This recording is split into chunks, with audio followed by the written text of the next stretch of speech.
Good morning. Welcome to GSC Live Mornings. I am Pastor Charlie, coming to you from Rochester, Minnesota this morning.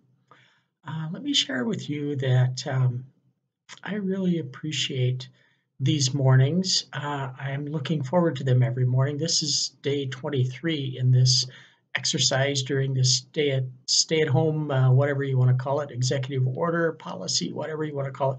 Anyway, most, if not all of us, are staying in our homes. It's been a little bit challenging, but back to why I look forward to these in the morning. It's because of you. Um, this little Facebook post, YouTube post is reaching a lot of people, and wow, your comments, your feedback from family and friends, literally all over the country, um, means a lot to me. It's huge. So when I speak into this camera, I see the faces of many of you. Um, thank you. I hope this is a blessing to you as well. And because this is going to go on for a while, I've decided to start something new this morning. Well, new with you anyway.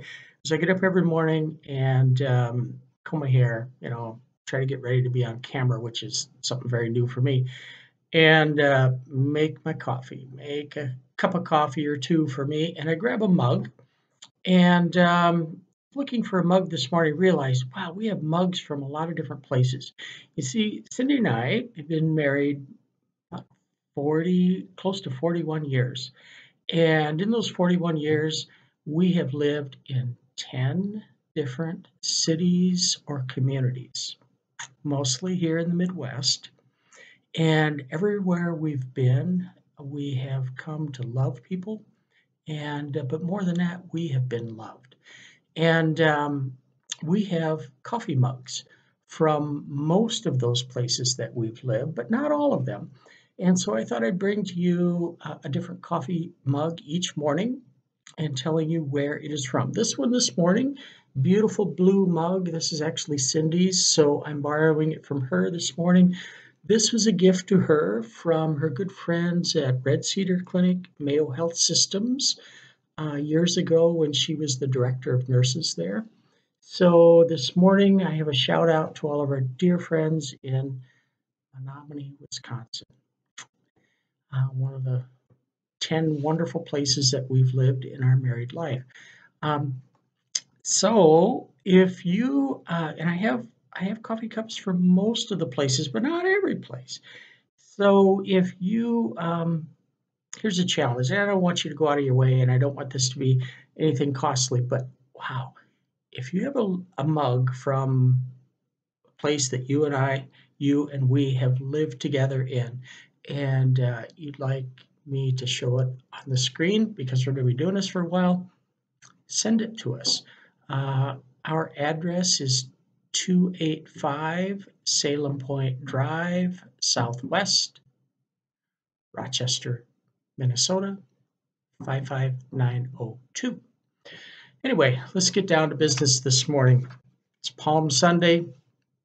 Oh, yeah, it's work day. You can see I'm dressed for the occasion. Um, so here we go. A reading from Matthew chapter 21. Very familiar reading. I love this. I tell the children in our churches, this was my favorite Sunday when I was growing up as a little boy. I don't quite know why, but I love those palm branches and I love this story. Here we go. The disciples brought the donkey and the colt and put their cloaks on them, and Jesus sat on them. A very large crowd spread their cloaks on the road, and others cut branches from the trees and spread them on the road. The crowds that went ahead of him and that followed were shouting, Hosanna to the Son of David. Blessed is the one who comes in the name of the Lord. Pretty familiar reading. Yeah. A thought to ponder. Perhaps very poignant for our time. What would it look like to create a church insistent that the world is in desperate need of a more just and generous expression of the Christian faith, where the love and grace of God is allowed to freely flow and freely be received? where the radical concept of inclusion and welcoming everybody suddenly is revealed.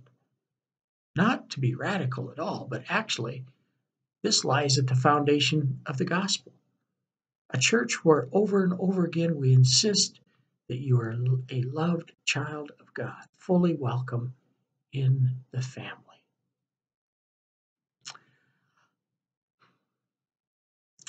Welcome.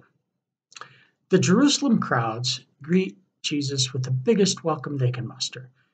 By the time he enters Jerusalem, the whole city is in turmoil, asking, "Who is this?" By the end of the week, however, shouts of Hosanna turn to crucify him. How does this happen? To be fair, we aren't that different from the crowds that ushered Jesus into Jerusalem. We welcome Jesus into our cities, our sanctuaries, our homes, and our hearts, as long as he makes us feel good, as long as he makes us feel comfortable. We're not as quick to welcome the Jesus who urges us to change our hearts and lives. I think we do the same with other people. And when we all say everyone's welcome here, do we really mean to include everyone?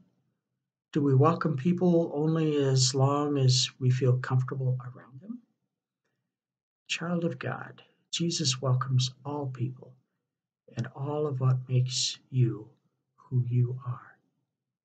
Just remember, wow, you and I, we have been welcomed.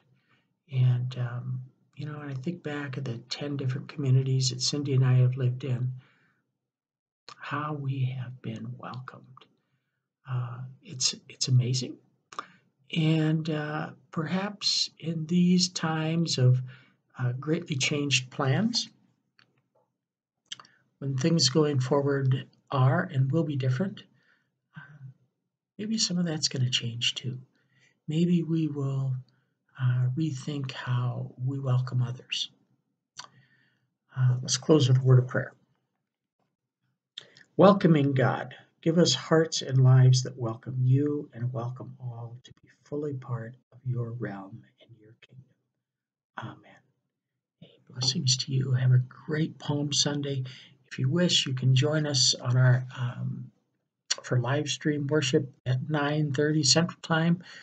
You would go to goodshepherdchurch.net webpage. It's a link to click on. We go live at 9:30. My associate pastor Carl Eric has led the way for us to be pretty creative with our worship, and it feels pretty welcoming. So hope to see you either there or tomorrow morning. Thanks for being here with me. It makes these days go. God bless.